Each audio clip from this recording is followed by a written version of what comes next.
안녕하세요. 벌써 또 일주일이 갔네요.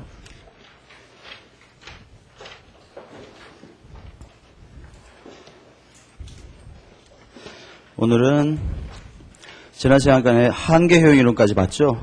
아, 숙제 있었지, 숙제. 숙제 검사 해야지. 숙제 검사. 여기 써야지. 숙제 검사.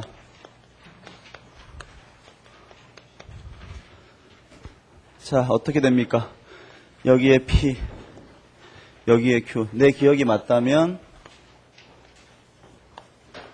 이렇게 해서 요점 A점, B점, C점, D점 이렇게 해서 A, B, C, D의 활력성을 순서대로 나열하라. 그게 문제였던 것 같아요. 맞죠? 여러분 확인해 볼게요. 기억을 떠올려 보시면 공급 곡선이 이렇게 생겼을 때 여기에 A점, B점 두 점 다 탄력성은 공급 탄력성은 1보다 커요, 작아요? 반드시 작죠. 예를 들어서 A점에서의 탄력성은 요게 분모, 요게 분자 이렇게 됐죠.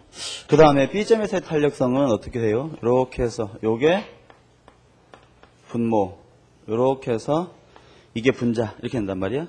그러면 A점이든 B점이든 둘 다 1보다 탄력성이 작은 건 사실인데 A점에서 분모 분자의 차이의 비율하고 B점에서의 분모 분자의 차이의 비율 어떤 게 더 차이가 상대적으로 더 작아져? A점보다는 B점에서 분모 분자의 차이의 비율이 전체에 차지하는 비중이 더 작아진단 말이야. 그러니까 둘 다 1보다 작은데 B점으로 갈수록 분모 분자의 차이가 작아지니까 굉장히 멀어지면 어때요? 거의 1에 가까워질 수 있겠지. 그러니까 A점하고 B점 중에는 둘 다 1보다 작지만 B가 더 1에 가까우니까 A보다는 B가 더 탄력적이다. 그렇게 얘기할 수 있죠.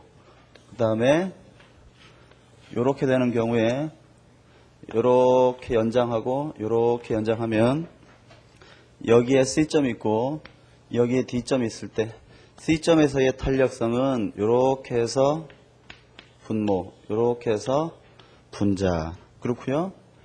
D점에서는 어떻게 돼요? 이렇게 해서 분모, 이렇게 해서 분자 이렇게 돼. 그럼 봐. C점하고 D점은 둘 다 분자가 분모보다 커. 그러니까 두 점 다 탄력성이 1보다 큰데 C점에서 D점으로 갈수록 분모 분자의 차이의 이 상대적인 비율은 더 작아져, 더 커져. 더 작아지는 것이지. 잘 생각해 보세요. 그러니까 어때? C점에서 D점으로 갈수록 1에 가까워. 그러니까 원칙은 이렇게 기억하면 돼.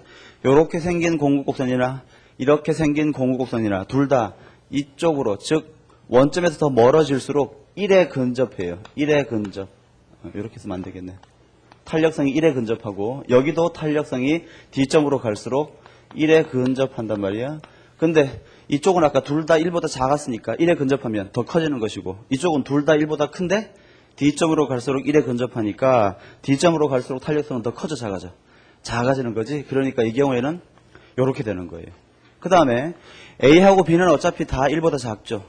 C하고 D는 다 1보다 커. 그러니까 A, B, C, D의 순서는 이렇게 되는 거지. A점보다는 B점이 더 탄력적이고 D점보다는 C점이 더 탄력적인데 그 사이에 뭐가 있는 거야? 1이 있는 거다. 이렇게 기억하시면 이게 정답이죠. 그래요. 이해 안 가시는 분들은 거기 몇 페이지입니까? 우리 교재 참고 페이지를 한번 확인해 보세요. 숙제검사 이렇게 하고 오늘은 7장 무차별곡선 이론인데 소비자 이론에서 가장 중요한 부분이죠. 이거 지울게요. 지워도 되죠?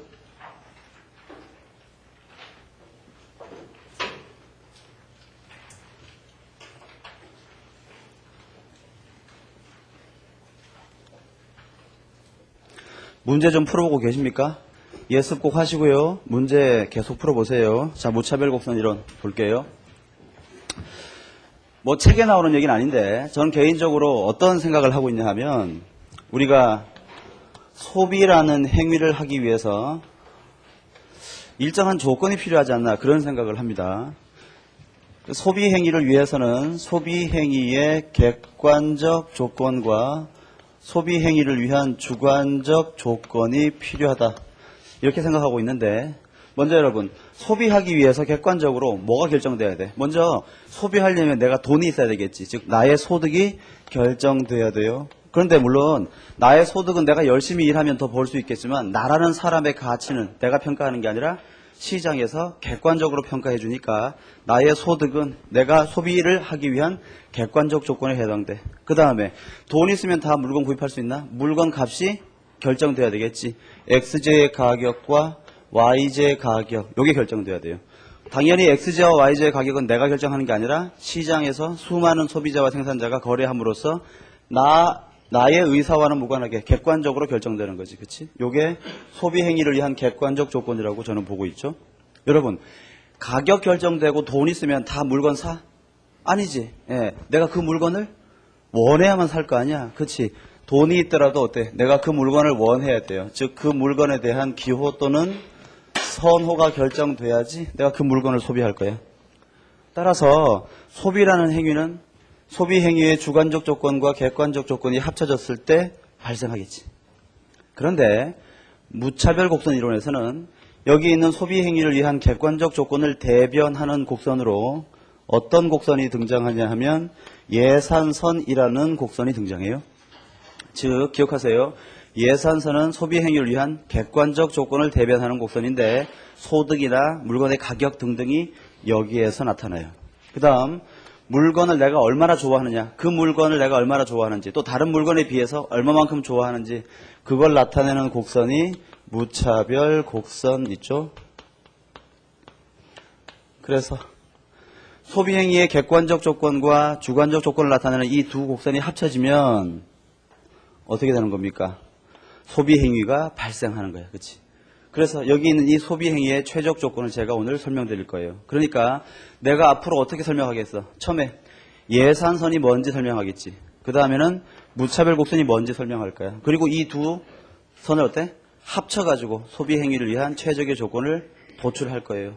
이해가시죠? 이게 바로 전체적인 무차별 곡선 이론의 핵심인데, 먼저 여러분 7장 첫 번째 페이지 보시면 개요에서 하한계 효용 이론과 무차별 곡선 이론의 차이를 설명하고 있어요. 우리 배웠습니다. 지난 시간에. 하한계 효용 이론은 어떤 효용 이론? 기수적 효용 이론. 무차별 곡선 이론은 서수적 효용 이론. 차이는 뭐야? 하한계 효용 이론에서는 제품의 소비에 따른 만족도를 절대적인 숫자로 말할 수 있다고 가정하는 것. 서수적 효용 이론인 무차별 곡선 이론에서는 선호의 순서만 얘기할 수 있다고 가정하는 것. 기억하시죠? 네, 그거 확인하시고요.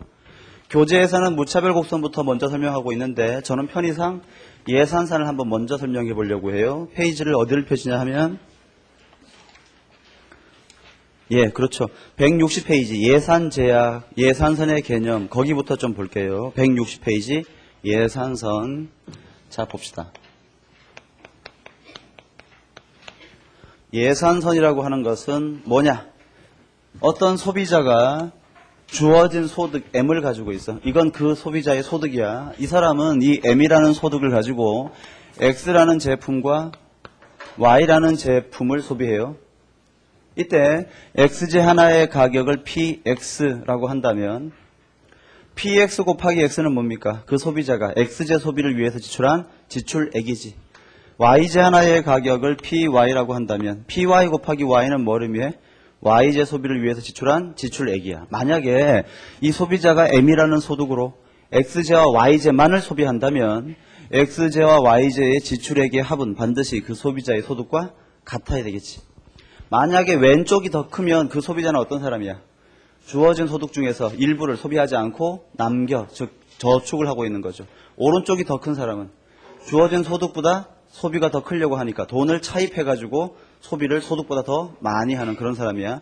우리는 편의상 돈을 남기는 저축을 하거나 아니면 돈을 빌려가지고까지 소비하는 차입을 하거나 그러지 않고 주어진 소득으로만 소비한다고 가정해 볼게요.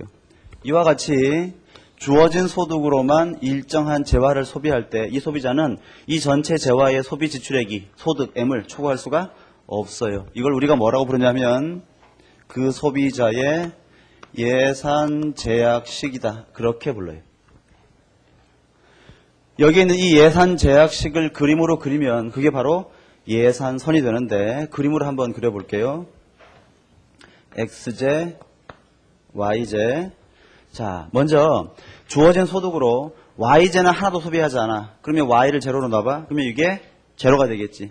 그러면 이 사람은 모든 소득으로 뭐만 소비하는 거야? X제만 소비해. 무한정 소비가 가능하나? 그건 아니지. 최대한 소비할 수밖에 없는 소비 가능점이 있어요. 요 점이라고 한번 해봅시다. 즉 여기 있는 이 점을 우리가 X0라고 한다면 X0는 어떤 점이야? 주어진 소득으로 Y제는 하나도 소비하지 않고 X제만 드립다 소비할 때 최대의 소비 가능점. 그럼 거꾸로 주어진 소득으로 X제는 하나도 소비하지 않고 Y제만 소비하면 X제 소비량은 제로가 되고 Y제 소비량은 여기에서 극대가 되겠지. 예를 들면 요 점을 우리가 Y0라고 하면 Y0는 어떤 의미를 가져요? 주어진 소득으로 Y제만을 드립다 소비할 때 최대의 소비 가능점. 그럼 만약에 X제하고 Y제를 막 섞어서 소비하면 이 두 점을 연결한 직선 어딘가에서 소비하고 있겠죠. 여기 있는 이 직선, 이걸 뭐라고 불러요? 예산선이라고 부르는 거예요. 예산선. 그럼 보세요. 여기에 있는 이 예산선이 가지는 의미는 이런 거야. 이 소비자는 예산선 위에 한 점, 예를 들어서 A점에서 소비하게 되면 X제와 Y제를 요만큼씩 섞어서 소비할 때 그 사람의 소득과 지출액이 딱 맞아떨어지는 거지. 그 다음 예산선 내부의 한 점 B를 정하면 이 B점은 이 사람이 지금 소비할 수 있어 없어? 할 수는 있지. 근데 B점에서 소비하는 것보다 A점에서 소비하면 훨씬 더 소비량이 증가할 수 있잖아. 그럼에도 불구하고 B점에서 소비하고 있다는 얘기는 이 사람은 돈을 남기고 있다는 뜻이지. 주어진 소득으로 최대한 소비할 수 있는 X제와 Y제의 양보다 적게 소비하고 있는 거야. 즉, 그 다음에 여기에 C점이 있다면 C점은 지금 현재의 소득으로는 소비할 수가 없는 점이 되겠죠. 이해가십니까? 그렇다면 봐. 예산선이 만들어내는 삼각형은 어떤 의미를 가지냐면 너는 이 삼각형을 벗어나서는 소비할 수가 없고 네가 아무리 발버둥 쳐봤자 이 삼각형 내부에서만 소비할 수 있다라는 뜻이야. 다시 한번 예산선이 만들어내는 삼각형은 그 소비자의 소비 가능 영역을 나타내요. 요 면적은 그 소비자의 소비 가능 영역을 나타내. 여러분들은 이 삼각형을 보면 어떤 생각이 나십니까? 어떤 생각이 들어요? 저는 이 삼각형을 보면요 눈물이 앞을 가려요. 예. 이게 내 거지, 내 거. 이게 나의 삼각형. 이게 뭐야? 우리 옆집 아저씨의 삼각형. 예. 우리 집에 살고 있는 식구들이 저한테 말하죠. 백화점에서 파는 이쁜 옷을 갖고 싶어. 요 점을 갖고 싶어. 저한테 그렇게 얘기하지. 그럼 제가 뭐라고 대답합니까? 이 점은 나의 소비점으로는 선택할 수가 없는 점이란다. 내가 이 점을 선택하기 위해서 어떻게 해야 되는 거야? 소득을 더 증가시켜야 되는 거지. 옆집 아주머니는 그 옷을 사 입던데 옆집 아저씨하고 나하고는 삼각형의 사이즈가 다르단다. 이게 내가 해줄 수 있는 말이지. 그러니까 우리의 목적은 뭐야? 이 삼각형을 밖으로 확장시키는 게 우리 인생의 목표가 되는 거예요. 삼각형은 그런 눈물 어린 사연을 갖고 있단 말이지. 예. 이해해보세요. 그 다음 여기에 있는 이 삼각형, 즉 이 예산선의 기울기가 궁금한데 요 기울기 알고 싶으면 어떻게 하면 돼?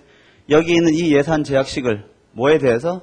Y에 대해서 한번 정리해보면 돼요. 해볼게요. 얘를 Y에 대해서 정리하면 Y 이퀄 마이너스 PY분의 PX 곱하기 X 더하기 PY분의 1 곱하기 N. 요게 바로 Y에 대해서 정리한 식이야. 그러면 요게 뭐가 됩니까? 예산선의 기울기가 되고 요건 뭐가 됩니까? 예산선의 Y축의 절편. 요렇게 되는 거지. 이해가세요? 그런데 절편은 앞으로 여러분들 공부하실 때 거의 중요하지 않아요. 하지만 여기에 있는 기울기는 꼭 기억을 하셔야 됩니다. 따라서 지금부터 예산선의 기울기에 대해서 기억하세요. 예산선의 기울기는 얼마야? 예산선의 기울기는 PY분의 PX야. 한 번 더. 예산선의 기울기는 얼마야?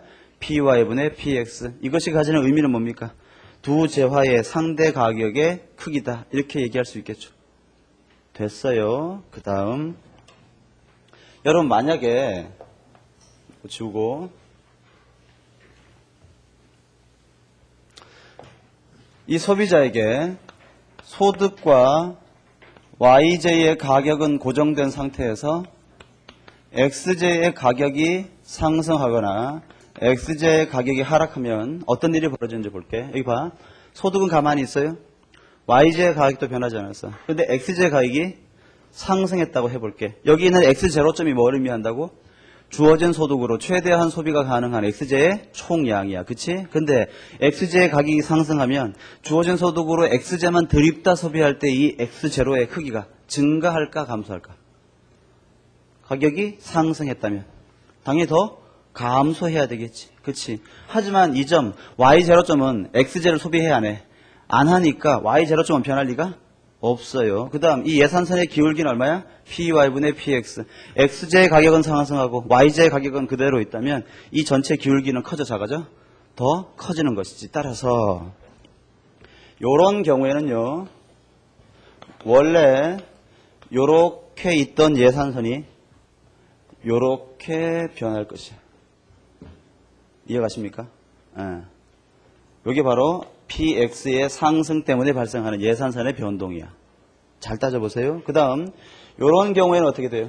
이런 경우에는 여기에 YJ, 여기에 XJ 있을 때 원래 이렇게 예산선 가지고 있다가 이렇게 예산선이 바깥쪽으로 확장될 거야.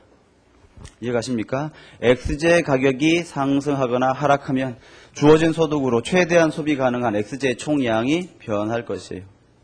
그렇다면 우리는 이런 것도 할 수 있을 것 같은데, 자 여기 한번 볼까요? 여기에 YJ, 여기 XJ. 이렇게 원래 있던 예산선이 갑자기 이렇게 변화했어요. 자 그러면 그 이유는 뭐야?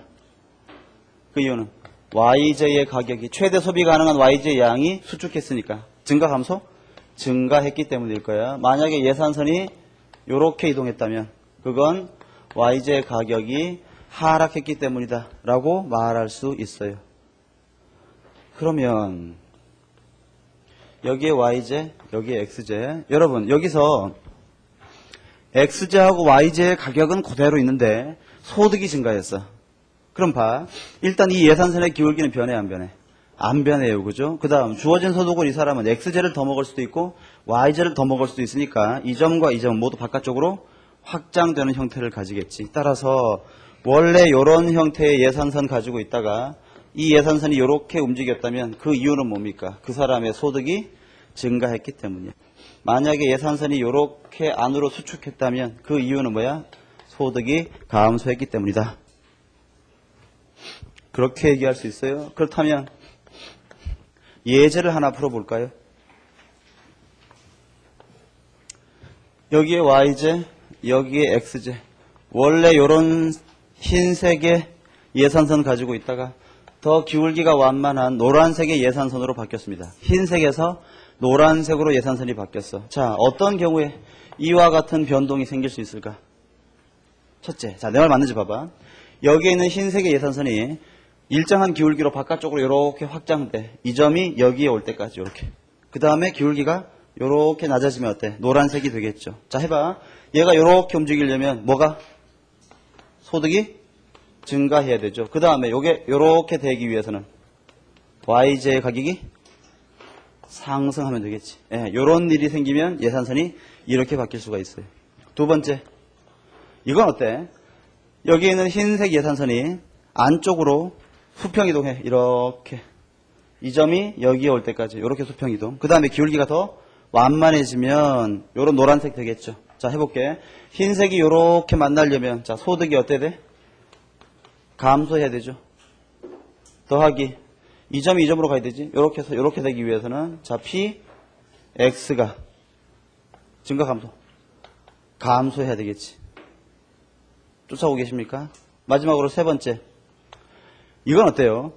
요 점이 이 점으로 바로 내려오고 이 점이 이 점으로 바로 확장되면 그치?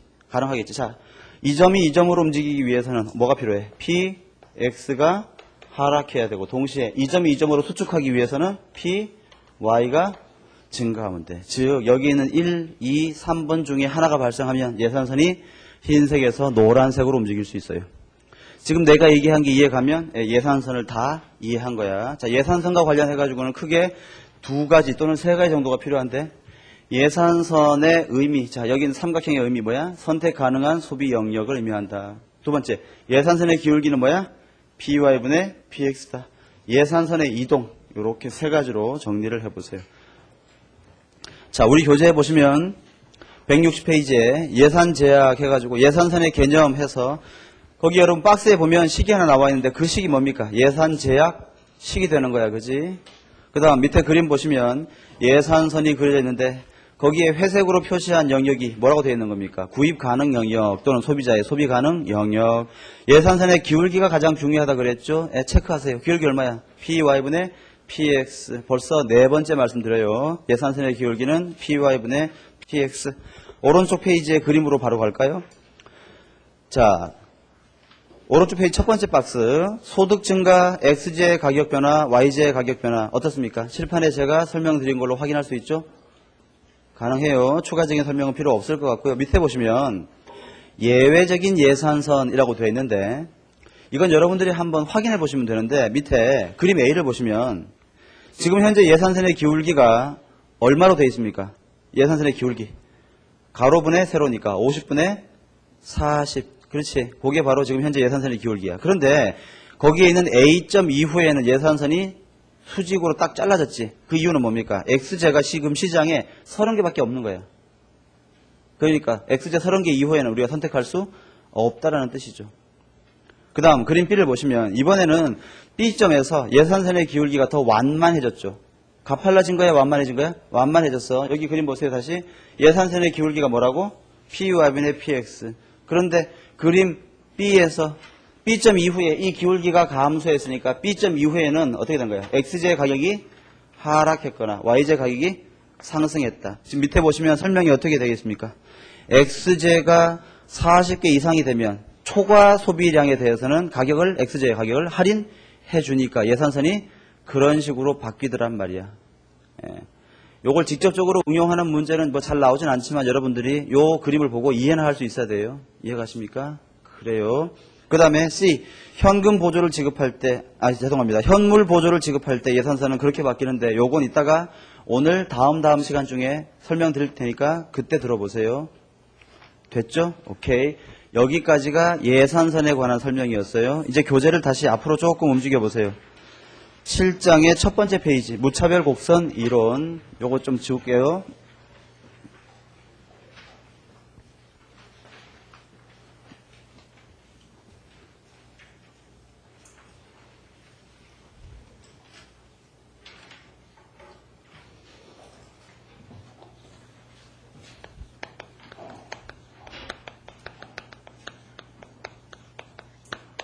자, 이번에는 무차별 곡선을 좀 봅시다. 무차별 곡선은 뭔가 하면 어떤 소비자가 XJ하고 YJ를 소비하는데 예를 들어서 XJ는 사과고 YJ는 배라고 한번 해볼까요?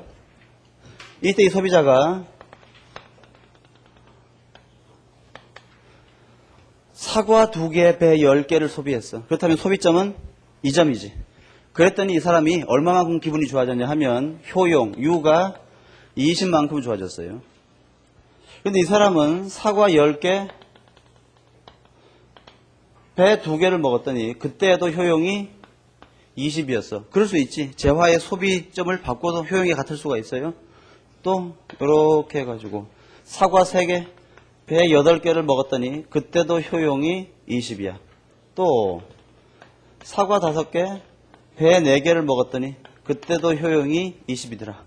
이와 같이 XJ와 YJ의 소비량을 서로 바꾸더라도 언제나 효용이 같은 점들을 우리가 찾아볼 수 있지. 저는 지금 칠판에 몇 개를 찾았어? 4개. 하지만 더 많이 찾을 수 있어요. 이걸 다 찾아가지고 이런 점들을 부드럽게 연결하면 이게 바로 뭐가 됩니까? 효용이 20짜리인 무차별 곡선이 되는 거야. 이때 무차별이라는 말의 의미는 뭡니까? 효용의 차이가 없다라는 뜻이죠. 그렇다면 무차별 곡선의 정의는 어떻게 하면 돼? 재화의 소비량에 관계없이 언제나 일정한 효용을 나타내는 소비 묶음의 조합, 그게 바로 무차별 곡선이 되겠죠. 따라서 무차별 곡선 위에 있는 모든 점에서는 효용이 언제나 동일해요. 기억하시고요. 일반적으로 무차별 곡선은 어떻게 생기냐 하면 이와 같은 형태로 생기는데 여기 보시면 이 무차별 곡선을 다시 써볼게요. YJ, XJ. 무차별 곡선은 이렇게 일반적으로 생기는데 지금 칠판에 있는 이 일반적인 형태의 무차별 곡선은 어떻게 생겼습니까? 볼록해요, 오목해요? 얘는 원점에 대해서 볼록하고 바깥쪽에 대해서 오목한 형태를 띠죠. 하나로 정리합시다. 이 무차별 곡선은 원점에 볼록한 형태를 띠고 있어요.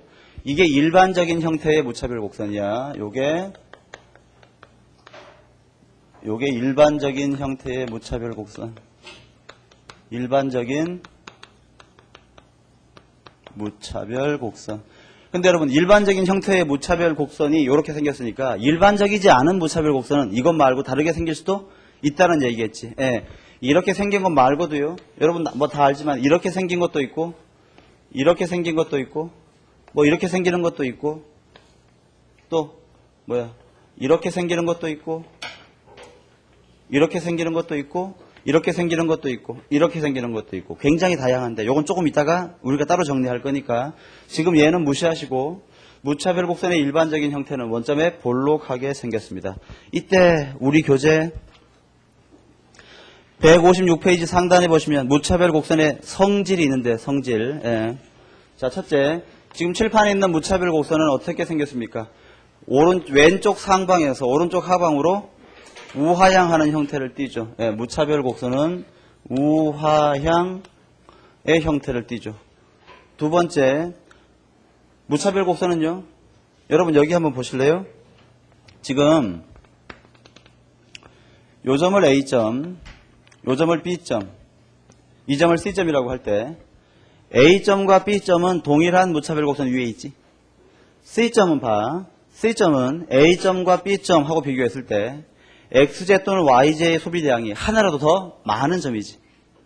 따라서 B점에서는 A점 또는 C점에서는 A점 또는 B점보다 효용이 증가하면 증가했지 감소했을 리는 없는 것이야. 그렇지? 따라서 C점을 지나는 무차별 곡선을 그어보면 이렇게 그을 수 있는데, 당연히 여기에 있는 흰색 무차별 곡선은 아래쪽에 있는 노란색 무차별 곡선보다 효용이 높을까 낮을까? 더 높을 것이에요. 예를 들면 이런 식으로. 그렇지? 또 이런 건 어때요? 만약에 더 원점에 가까운 이렇게 파란색의 무차별 곡선이 있으면 얘는 이 노란색보다 효용이 더 작겠지. 이런 식으로. 이해가십니까? 예, 따라서 무차별 곡선은 원점에서 멀수록 높은 효용을 나타내요. 세 번째, 무차별 곡선은 서로 교차하지 않습니다. 무차별 곡선이 교차하면 어떤 일이 생겨? 여기 보면 이렇게 무차별 곡선이 교차해버리면 교차점 왼쪽에서는 여기에 U1, U2라고 볼게요. 교차점 왼쪽에서는 어떤 게 더 효용이 높아? U2가 더 효용이 높지. 교차점 오른쪽에서는 U1이 더 효용이 높아. 그런데 얘랑 얘는 동일한 효용을 주는 소비 묶음이니까 이게 교차하면요 서로 논리적으로 모순이 생겨가지고 설명이 불가능하단 말이야. 따라서 무차별 곡선은 서로 교차하지 않습니다. 네 번째, 무차별 곡선은 어떻게 생겼어요? 원점에 볼록하게 생겼어요. 원점에 볼록하다. 일반적인 형태를 지금 설명드리고 있어요. 자, 그렇다면 여기 있는 요 말들이 뭘 의미하는지 그걸 알아야 돼. 시험에는 요건 누구나 다 아는 거야, 그렇지? 여기에 숨은 뜻이 출제가 돼요. 먼저 요 그림을 다시 한번 바꿔서 그려볼게요. 책에 다 있는 그림입니다. XJ, YJ. 무차별 곡선이 이렇게 있을 때.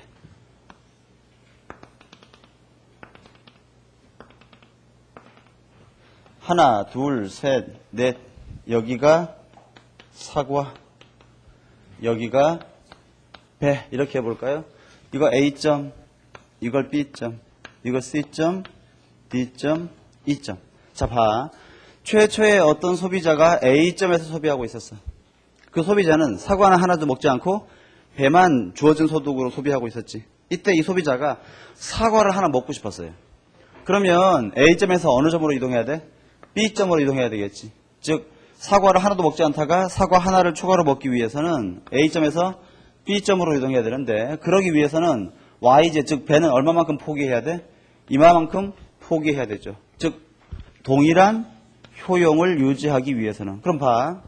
이 소비자는 X제 하나를 요만큼 먹고 Y제를 요만큼 포기하면 어때요? 효용이 똑같은 거니까 지금 이 소비자 입장에서는 사과 하나하고 배 이만큼이 어때? 같은 제품이라고 느끼는 거지. 효용이. 그지? 그 다음 사과 하나를 더 먹고 싶어요. 그러면 B점에서 C점으로 이동해야 되는데 그때는 Y제를 얼마만큼 포기해도 돼? 이만큼 포기해도 또 상관이 없어요. 따라서 이 소비자는 X제 하나에서 두 개째로 추가로 하나 더 먹을 때 Y제 요만큼과 바꿔도 아무런 차이가 없다고 느끼는 거야. 세 개째 먹어도 마찬가지지. 요만큼. 네 개째 먹으면 요만큼. 그렇다면 보세요. 지금 이 소비자는 사과 첫 번째 하나는 뭐랑 바꿔도 되는 거야? 배 요만큼과 바꿔도 되겠지. 사과 두 번째 하나는 배 이만큼과 바꿔도 돼. 사과 세 번째 하나는 배 요만큼과. 일단 이 그림에서 우하향하는 무차별 곡선이 존재하니까 사과와 배가 서로 대체가 가능하지. 대체가 가능하니까 어때요? 소비점을 바꿔도 언제나 일정한 효용을 누릴 수 있다는 뜻이야. 그러니까 무차별 곡선이 우하향하고 있다는 뜻은 X제와 Y제가 서로 대체가 가능하다는 뜻이야. XY에 이거 노란색으로 쓸게요. 여러분 우리 교재에다가 필기해 두세요. 거기 156페이지 상단에다가 얘는 X와 Y의 대체 가능성을 설명하는 거예요. 그 다음에 원점에서 멀수록 높은 효용을 가진다는 얘기는 뭡니까? 원점에서 멀어질수록 X제와 Y제의 소비량이 더 많아지는 거 아니야. 결국 X제와 Y제를 많이 소비할수록 점점 더 기분이 좋아진다는 뜻이에요. 즉, 요 말은 이른바 다다익선의 의미를 가지는 거지. 많이 소비할수록 더 기분이 좋다는 뜻이야. 그 다음에 교차하지 않는다는 얘기는 아까 봤죠. 우리가 의미를 봤고. 그 다음에 원점에 볼록하다는 이 말. 이걸 우리가 뭐라고 부르냐 하면 볼록성이라고 부르는데 요걸 이해하기 위해서 우리 교재에는 없는 별도의 좀 얘기를 한번 해보려고 합니다.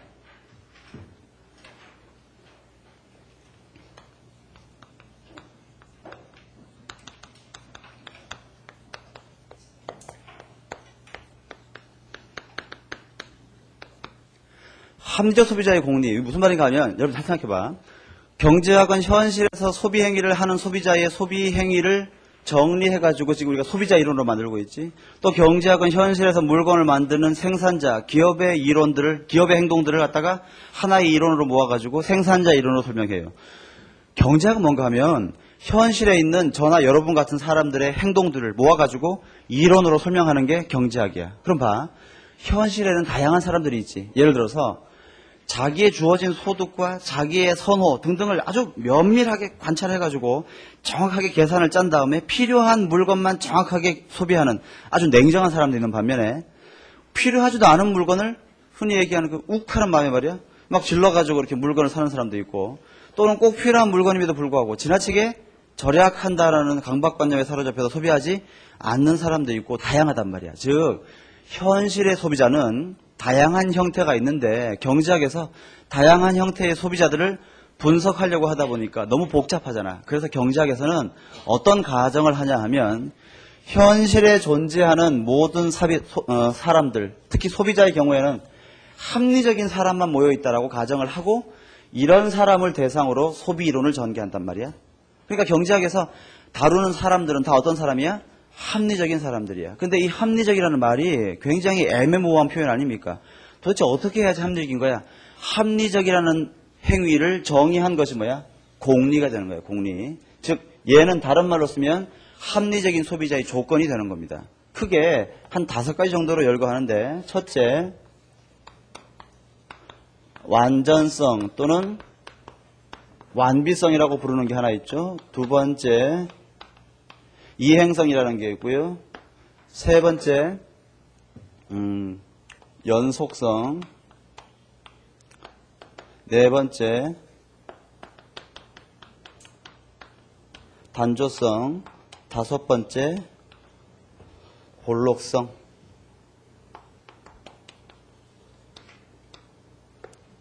글씨가 안 돼, 이렇게.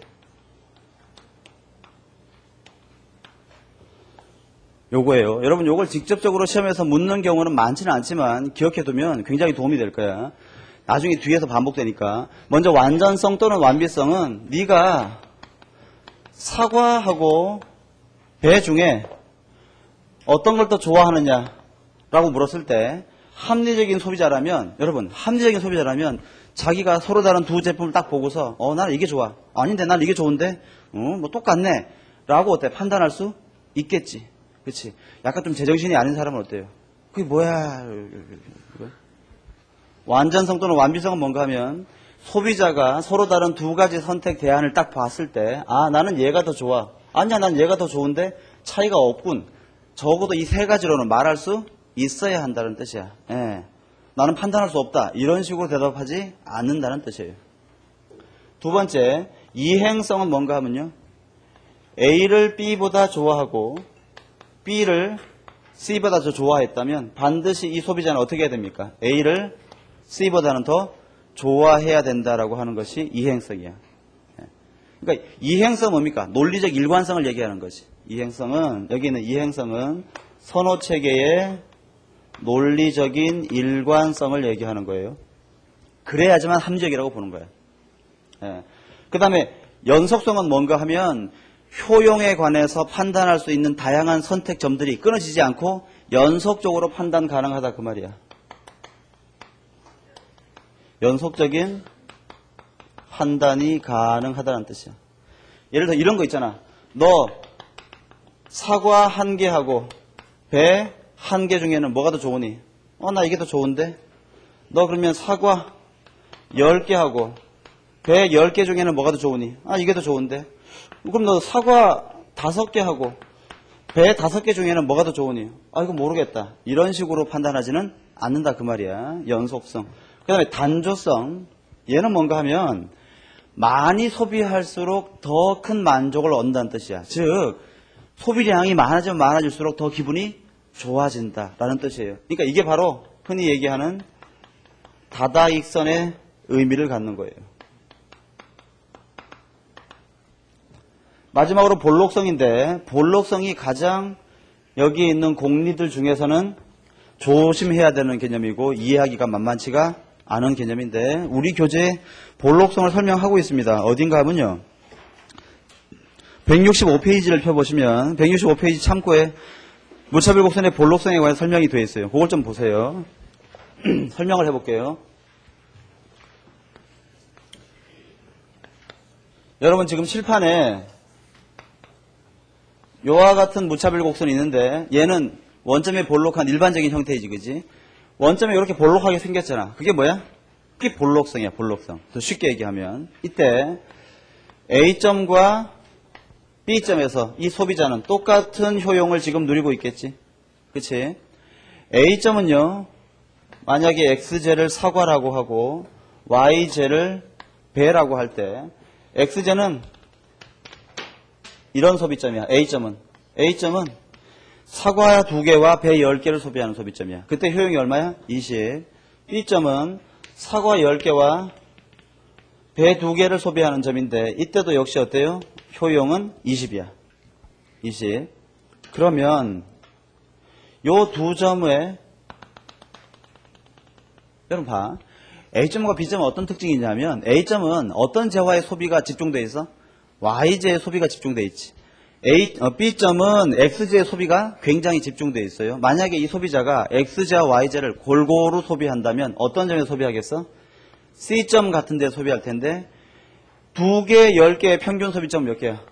6개. 또 10개, 2개의 평균 소비는 6개. 그러니까 C점은 6개와 6개를 소비하는 점이 될 텐데 여러분 보세요. 아까 우리가 배웠지만 C점을 지나는 무차별 곡선을 이렇게 그려보면 당연히 이 C점을 지나는 무차별 곡선은 흰색보다 훨씬 더 효용이 크겠지. 그럼 봐. 만약에 X제 하나의 가격도 100원, Y제 하나의 가격도 100원이라면 봐. A점 소비할 때 소비의 금액 얼마입니까?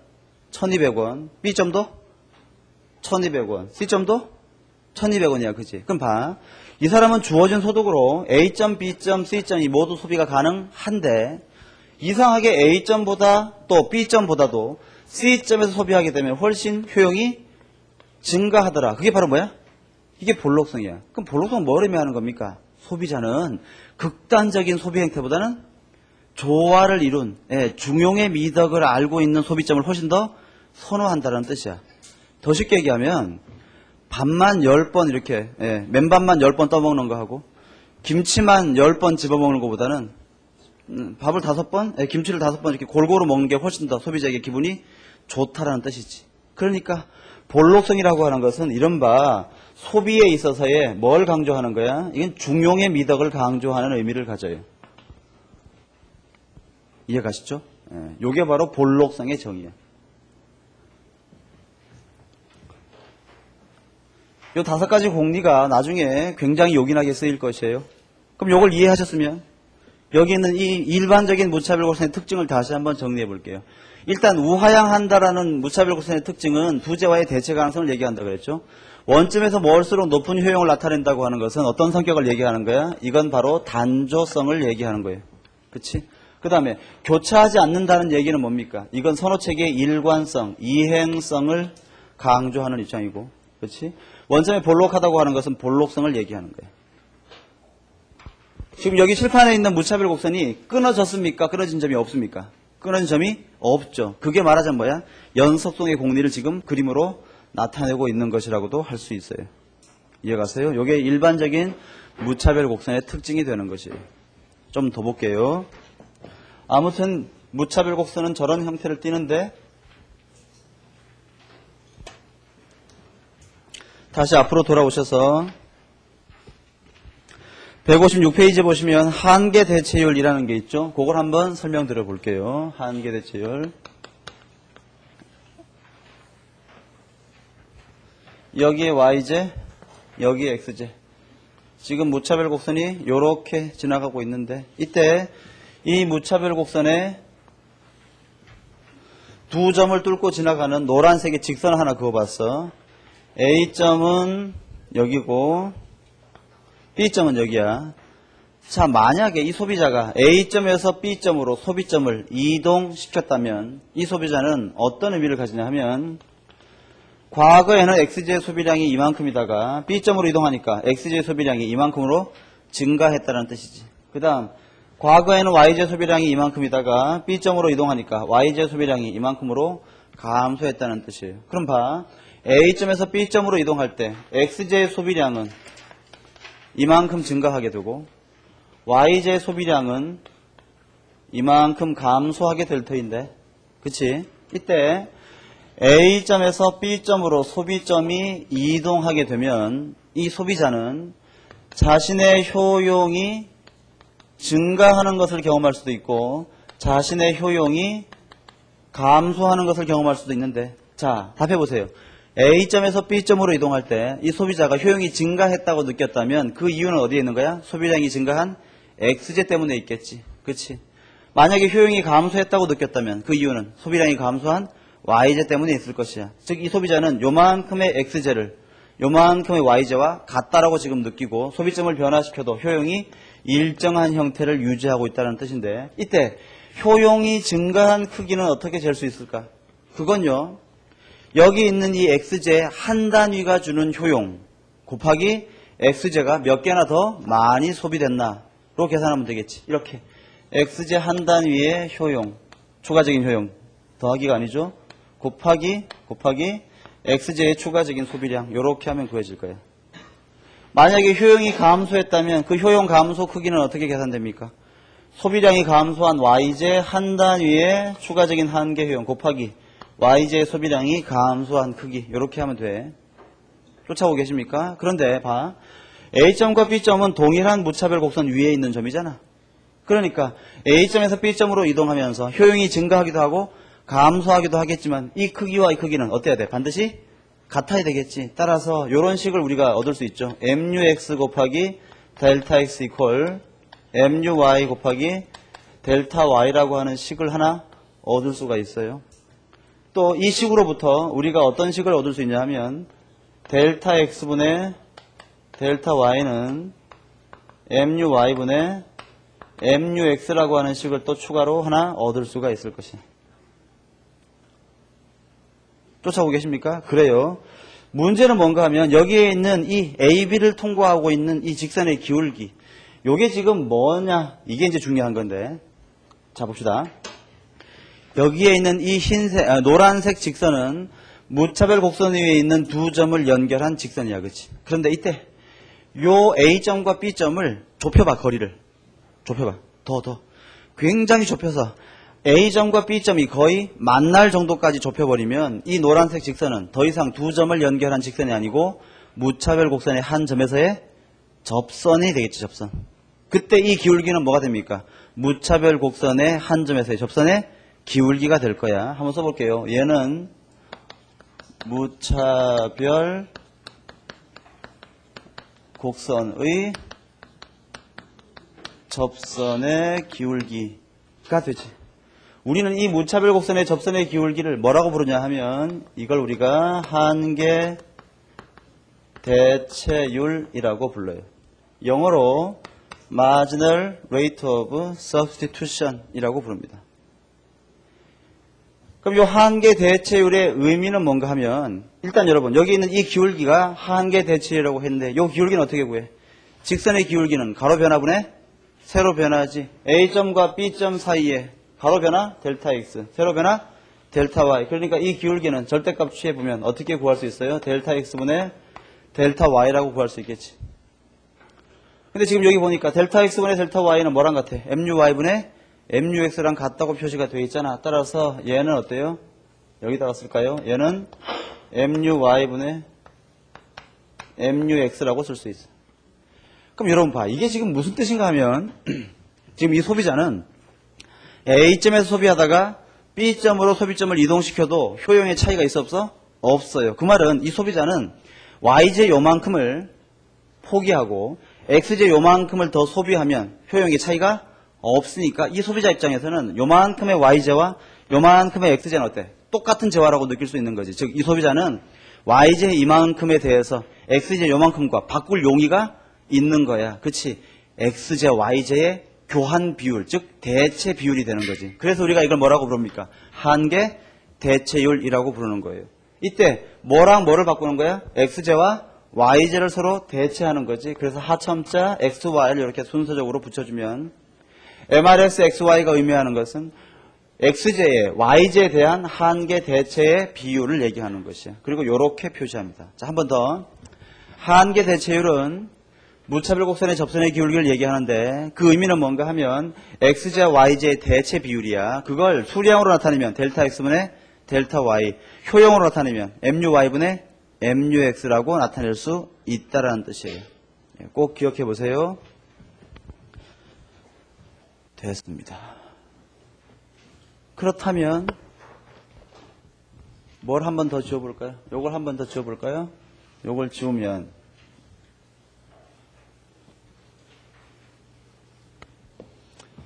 지금 현재 우리가 알고 있는 이 YJ, 이 XJ에서 이와 같이 생긴 일반적인 무차별 곡선의 경우에는 XJ의 소비량을 증가시킬 때 A점, B점, C점, D점, E점으로 서서히 소비점이 이동해 올 텐데 이때 각각의 점에서 접선의 기울기, 즉 MRS 값은 어떤 형태를 띱니까? 점차 체감하는 형태를 띠고 있지. 따라서 우리는 이와 같은 형태의 무차별 곡선의 경우에는 MRS가 체감하고 있다라고 나타냅니다. 이걸 바로 MRS 체감의 법칙, 한계 대체율 체감의 법칙이라고 불러요. 여기 보세요. 지금 A점에서 B점에서 C점에서 D점에서 E점에서 점차 MRS가 체감하고 있는데 그 의미는 뭐야? 잘 봐. A점에서 E점으로 이동할 때 XJ의 소비량을 하나하나 증가시키기 위해서 포기할 용의가 있는 또는 대체할 수 있는 YJ 양이 점차 증가해 감소하고 있는 것이지. 이게 뭘 의미하냐면 이 소비자는 말이야. 처음에 XJ 하나 먹었을 때는 이만큼이나 기분이 좋았단 말이야. 그런데 XJ를 하나씩 더 먹으니까 어때? 점차 기분이 좋아지는 정도가 작아지고 있는 것이지. 그러니까 한계 대체율이 체감한다는 말의 의미는 소비자가 추가적인 제품을 계속 소비를 증가시킬 때 그 사람이 얻는 만족의 크기가 점차 감소하고 있다는 것을 나타냅니다. 제품의 소비량이 증가할 때 그 제품의 추가적인 효용이 감소한다. 이게 바로 뭐야? 한계 효용 체감의 법칙을 얘기하는 것이. 그러니까 일반적으로 원점에 볼록하게 생긴 이와 같은 무차별 곡선은 MRS가 체감하는데, 이 MRS가 체감한다는 말의 의미는 뭐랑 거의 비슷한 의미야? 얘는 한계 효용이 체감하고 있다는 말과 거의 유사한 말이야. 100% 똑같은 말은 아니에요. 유사한 표현이야. 자, 그러면 하나 물어볼게. MRS 체감하는 이유는, 만약에 시험에서 한계 대체율이 체감하는 이유는 무차별 곡선이 우하향하기 때문이다 라고 하면 맞아 틀려. 무차별 곡선이 우하향하는 이유는 두 재화가 대치가 가능하기 때문에 그렇다고 했지. 만약에 무차별 곡선이 우하향하는 형태가 이것밖에 없나? 더 있잖아요, 여러분. 기억하십니까? 무차별 곡선이 이렇게 생겨도 우하향해 안 해? 하지. 무차별 곡선이 이렇게 생겨도 우하향해 안 해? 한단 말이야. 그러니까 이런 경우도 이런 경우도 이런 경우도 모두 무차별 곡선은 우하향하는데, 지금 이런 경우에는 접선의 기울기가 얼마야? 요 기울기로 언제나 일정하지. 따라서 이런 경우에는 MRS는 일정함을 나타내고, 이런 경우에는 MRS가 그렇죠, 체증하고 있음을 나타내는 거야. 그렇다면 MRS가 체감한다라는 이 말이 나오기 위해서는 단순히 무차별 곡선이 우하향하는 것만 가지고는 충분하지 않아. 우하향하되, 자 답해보세요. 우하향하되 어떻게 우하향해야 돼? 볼록하게 우하향해야 되는 거지. 원점에 볼록하게 우하향해야 되는 거야. 그러니까 만약에 시험에서 MRS가 체감하는 이유가 뭐냐라고 물어보면 그 답은 무차별 곡선이 우하향하기 때문이 아니고 뭐야? 무차별 곡선이 어떤 형태를 띠고 있기 때문에 볼록한 형태를 띠고 있기 때문이다라고 말할 수 있어져야 되는 거예요. 예. 됐습니다. 자, 그러면 책을 보면서 한번 제가 지금까지 말씀드린 걸 정리해 볼까요? 156페이지 목차 2번 한계 대체율 1 개념. 한계 대체율이란 뭡니까? 동일한 효용을 유지하면서 X제 소비를 한 단위 증가시킬 때 감소시켜야 하는 또는 감소할 용의가 있는 Y제의 수량을 얘기하는 거야. 그치? 이때 한계 대체율은 X제와 Y제에 대한 소비자의 주관적 교환 비율. 여기 보세요. 여기 보시면 한계 대체율은 어떻게 나타내? MUY분의 MUX라고 나타내는데, 이때 MUX는 뭐야? X제 하나를 추가로 소비할 때 그 소비자가 얻는 주관적인 만족의 크기. 얘도 어때? Y제 하나를 추가로 소비할 때 소비자가 얻는 주관적인 만족의 크기. 따라서 이 값은 뭘 얘기하냐면 이 소비자의 주관적인 XY제의 가치의 비율이야. 두 재화의 주관적 가치의 비율이 바로 한계 대체율 MRS가 되는 거예요. 주관적 가치의 비율. 됐고요. 밑에 박스 보시면 MRS, XY 정리되어 있죠. 여러분 꼭 기억하세요. 수량으로도 표시할 수 있고 효용으로도 표시할 수 있는데, 수량과 효용으로 나타냈을 때 분모 분자의 XY가 서로 달라, 그지? 여기 주의하시고. 됐습니다. 밑에 보시면 한계 대체율 그림으로 나타내고 있죠. 그거 확인해 보세요. 자, 오른쪽 그림으로 갈까요? 오른쪽 그림에 가면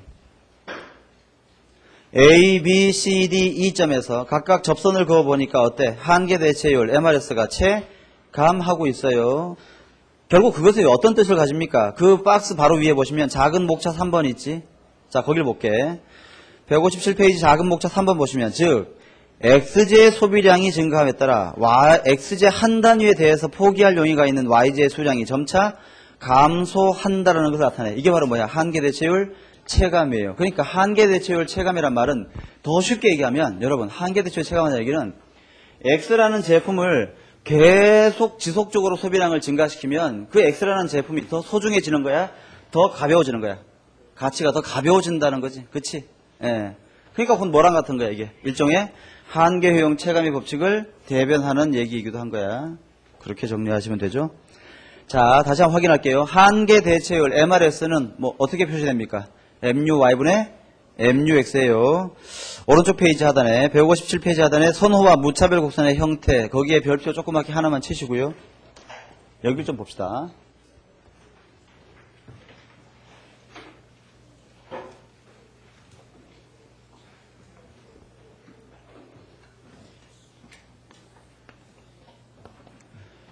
XYZ가 있는데 여기 무차별 곡선이 뭘 대변하는 곡선이야? 어떤 소비자의 기호 내지 선호를 대변하는 곡선이에요. 그러니까 무차별 곡선은 그 사람이 XZ를 좋아하는지 아니면 YZ를 좋아하는지가 나타나 있어야 되는 거야. 예를 들어서 여기가 보신탕이라고 해보고요.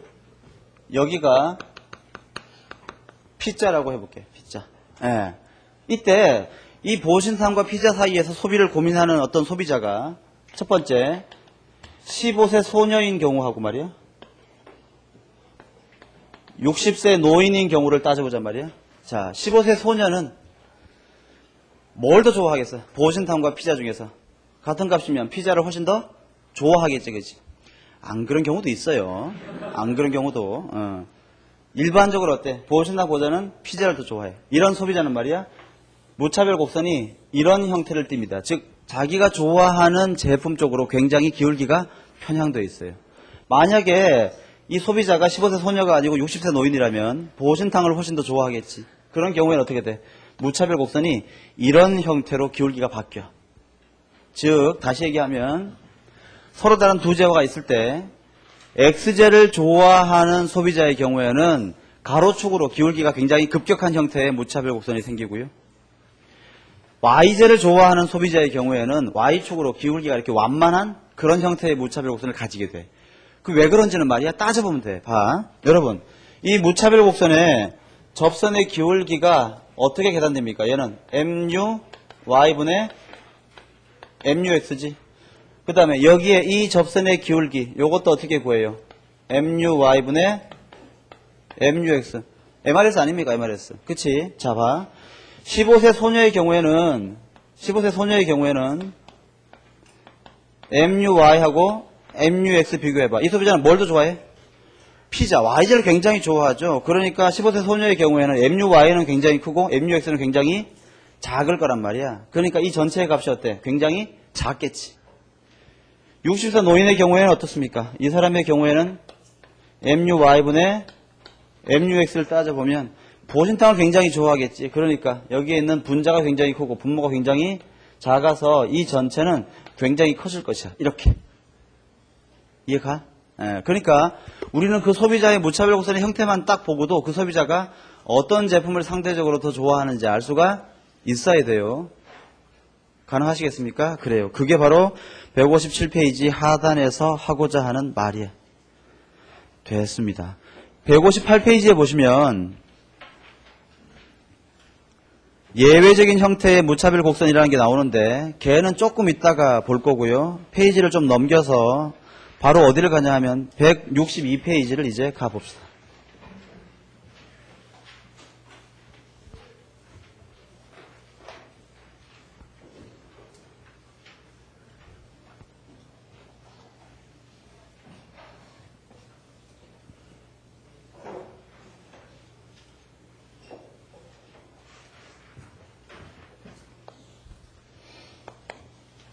이제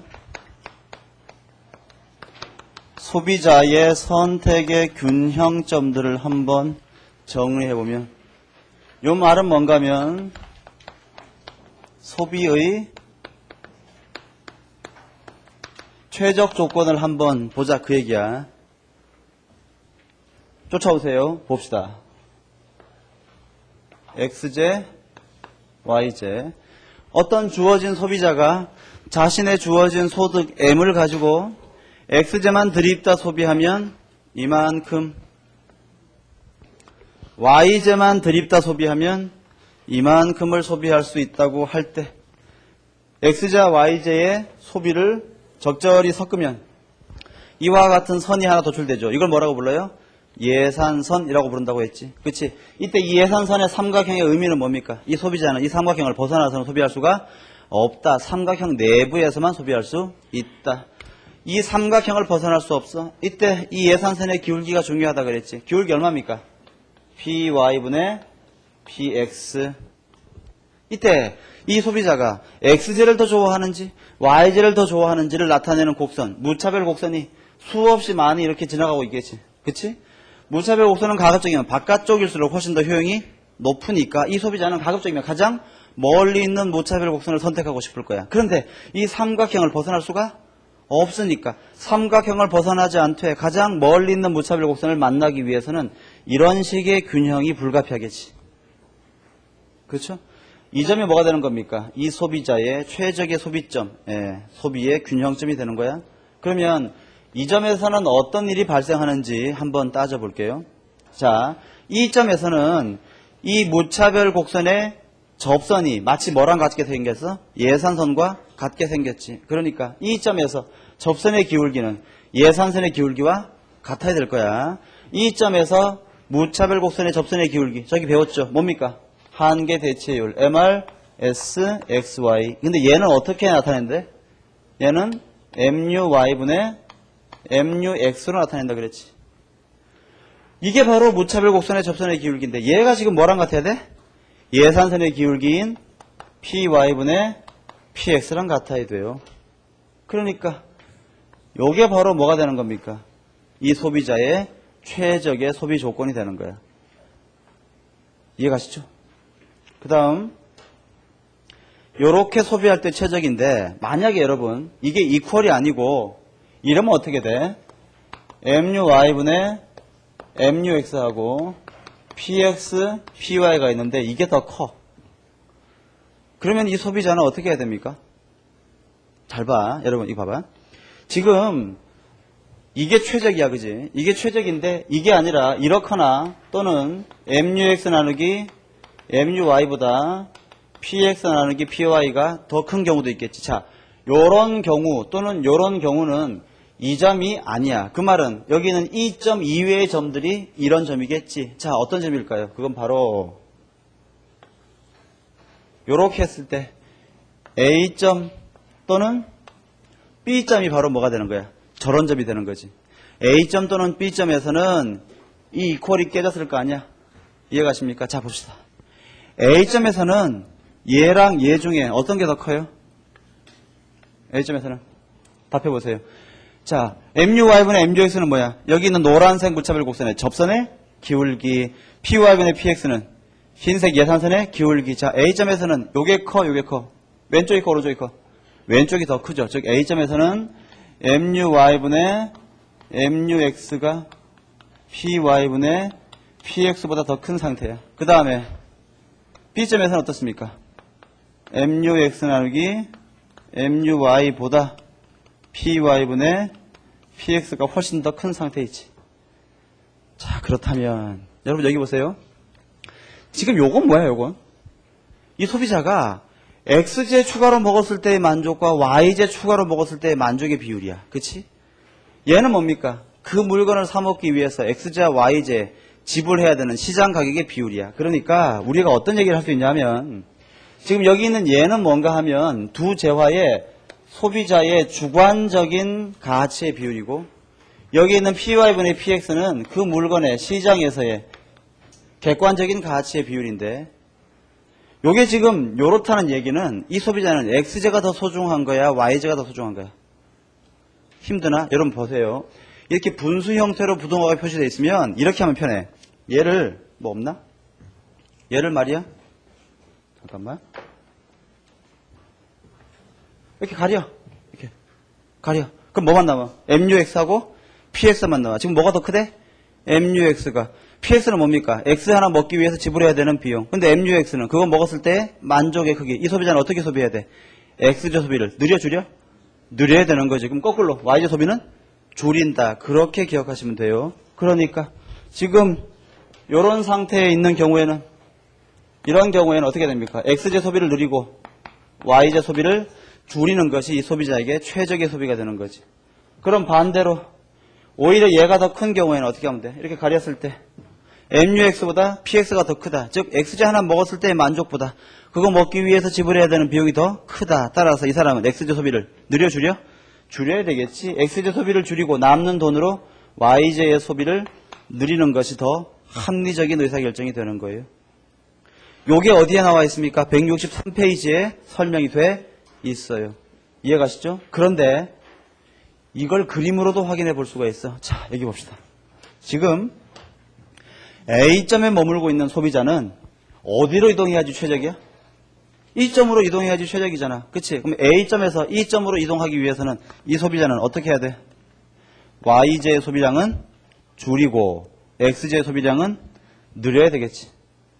그게 바로 뭡니까? 여기에는 이 결론과 같지 않냐 그 얘기야. 그 다음 지금 현재 B점에서 있는 소비자, B점은 어떤 상태야? PY분의 PX가 더 큰 상태. 이때는요, X제의 소비량을 줄이고 Y제의 소비량을 늘리는 것이 이 소비자에게 훨씬 더 유리하겠지. 그러니까 그림으로도 또 수식으로도 판단할 수 있으셔야 돼요. 아직 남았어. 할 게 많아. 그 다음 얘를 이렇게 바꿀 수 있나?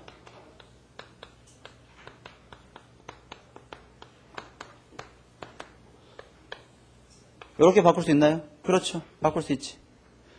이거 어디서 많이 보던 거 아니야? 이게 바로 뭡니까? 얘가 뭐야?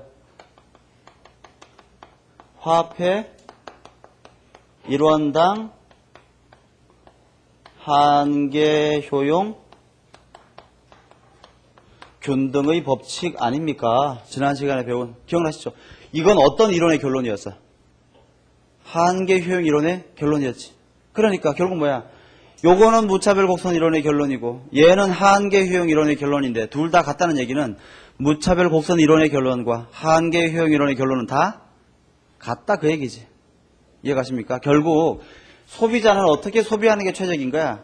화폐 1원당 한계 효용이 균등하도록 소비하거나 또는요 재화 소비에 따른 주관적 가치의 비율이 그 재화의 시장에서의 객관적 가치의 비율과 같도록 소비할 때 가장 큰 만족을 얻을 수가 있더라 그 얘기야. 따라서 앞으로 소비자의 최적의 소비 조건은 뭐다? 요식이다. 꼭 기억하세요. 됐죠? 이퀄이 깨졌을 때는 어떻게 이동해야 될까? 또 여러분들이 확인을 해 보시면 되겠습니다. 오케이. 됐어요. 그 다음에 좀 쉬었다가 우리가 158페이지 예외적인 무차별 곡선을 볼게요.